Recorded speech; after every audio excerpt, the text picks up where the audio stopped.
Good afternoon, my fellow people, and happy Friday. I know some of you are really looking forward to the weekend tomorrow. Hopefully, you're going to have a great weekend and you will have time to relax. How does it feel when you miss your goal? How does it feel when you fail? Let's put it this way. Because I think this topic is usually avoided by people. Nobody likes failure. And I think because since we grew up, the way we've been brought up, the word failure always has a negative connotation. And I will tell you my story. I remember back in the days, I think I was doing my master in at Virtue University, and we had four major courses that I had to pass. But it happened that I failed in one of the course. And that course was very important in a sense that according to the curriculum, if you don't pass that course, it means you have failed the entire master program. And when I failed in that course, I was really, really upset, really sad, because I couldn't see myself losing that opportunity to get my master, because that was one of the key elements for me to be admitted in sort of law society in South Africa. And that was an important milestone in my life. So you can imagine how devastated I was. I was really devastated. But at the time I faced that,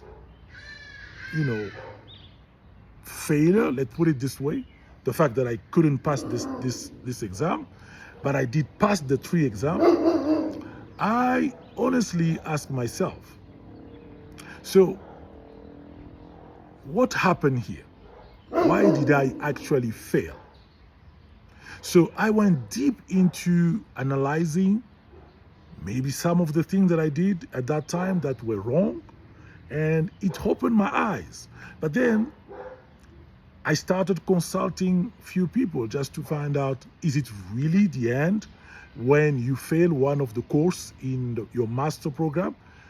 And some people were very negative. They told me, well, I think you're just going to have to restart the whole program. You have to pass all the four courses. Trust me, doing a master is not an easy thing. I have to be honest. Sometimes people tend to underestimate completing a master, completing a PhD. All those things require a lot of work. You need to put in the work.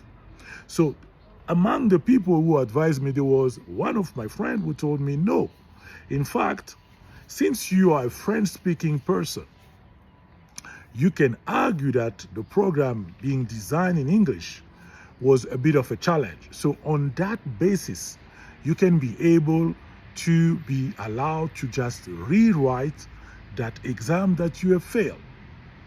Wow, that was a eye opening for me. And immediately she helped me. We drafted the letter, we submitted the letter, and everything went well. The university came back and said, well, we understand the challenges, the predicament that you were in. You can just rewrite the exam that you failed. Oh, that was amazing. And of course, I rewrite and I passed. But in my life, I have experienced a lot of challenges, because I don't like the word failure, because failure means people have decided that these are the standard. If you cannot meet them, it means you have failed. In fact, you never fail in life. You just get a feedback in doing something. And in fact, when somebody fails, it's a sign that he's doing something, as opposed to the person who sits at the fences who doesn't want to take action. So failing is not a bad thing. I mean, if we look at history, Thomas Edison, who made the incandescent light, the light that we have today, when he was interviewed, they asked him, you failed 10,000 times.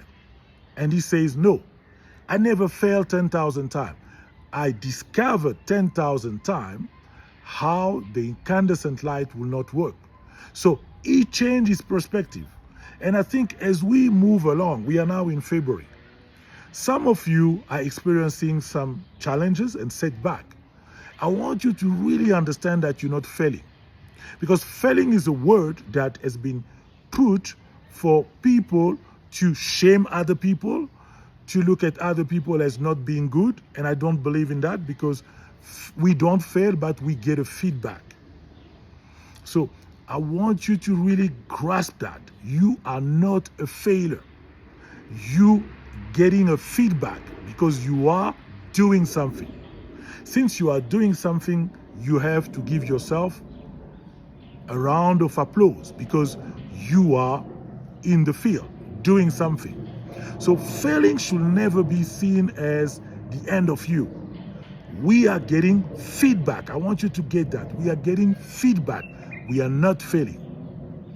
Everybody that you admire today has experienced some sort of setback and challenges. Many people who succeed have tried several times and finally they get it. So when we fail, it's actually a feedback for us to look deep and understand, why did this happen? So what exactly caused this problem? And how can I improve? When we so-called fail, it's an opportunity for growth. It's an opportunity to do things better. So we are in February. Whatever you're going through, I want you to understand that you're not failing. You are getting feedback because you are in the arena, you are doing something, you are pushing, and that's why you're getting feedback. You need to understand that failure and success, and I've been saying that, are good friends. You can never separate them. Either you fail or you succeed. So it's part of the game. That's why in big companies, they do have a testing lab.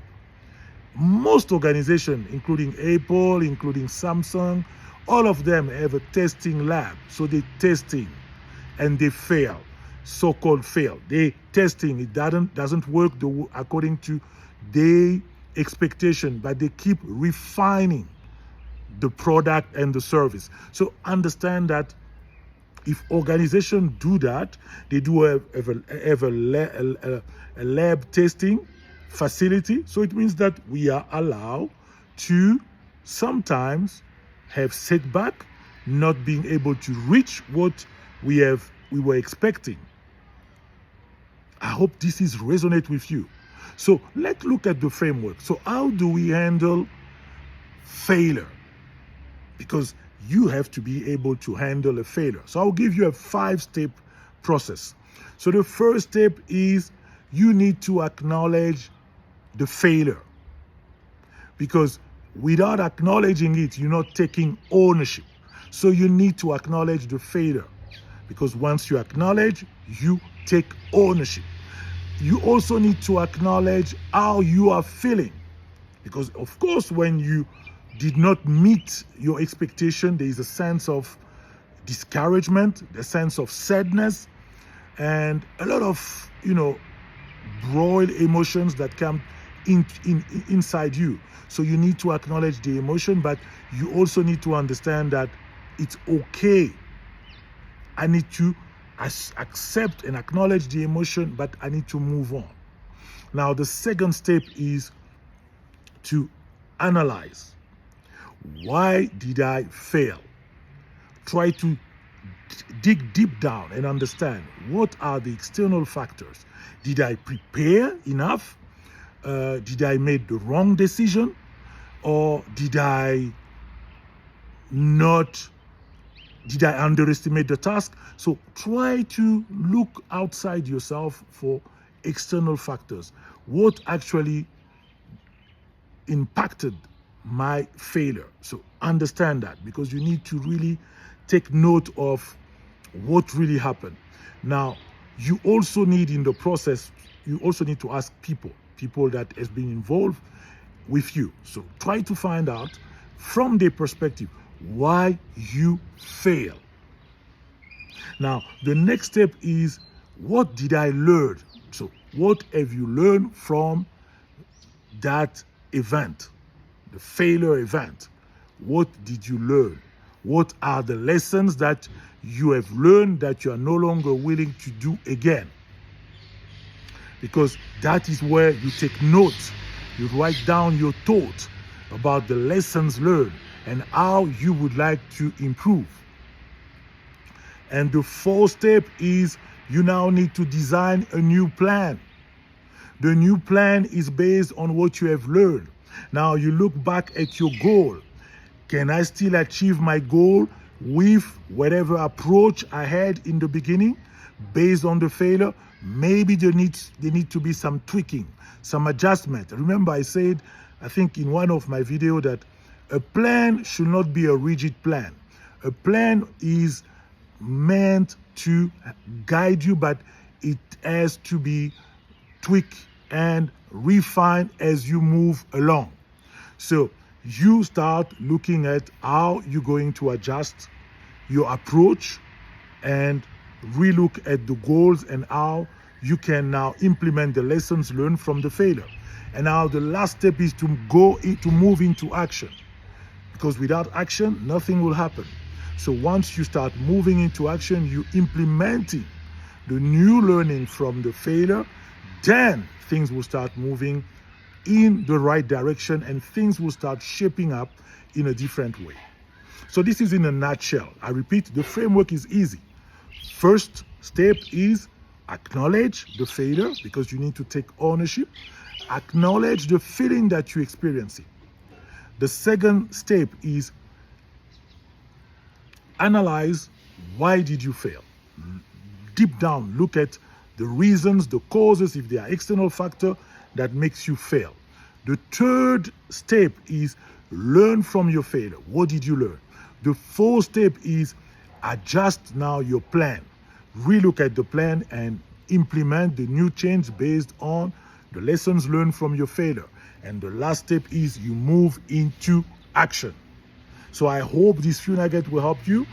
You are meant to succeed this year.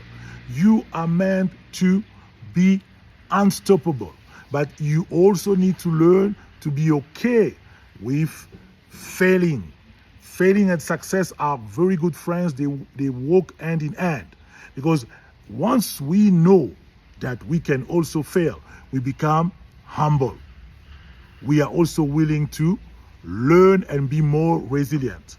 So thank you so much and enjoy your weekend. And for those who need help, I will keep repeating that.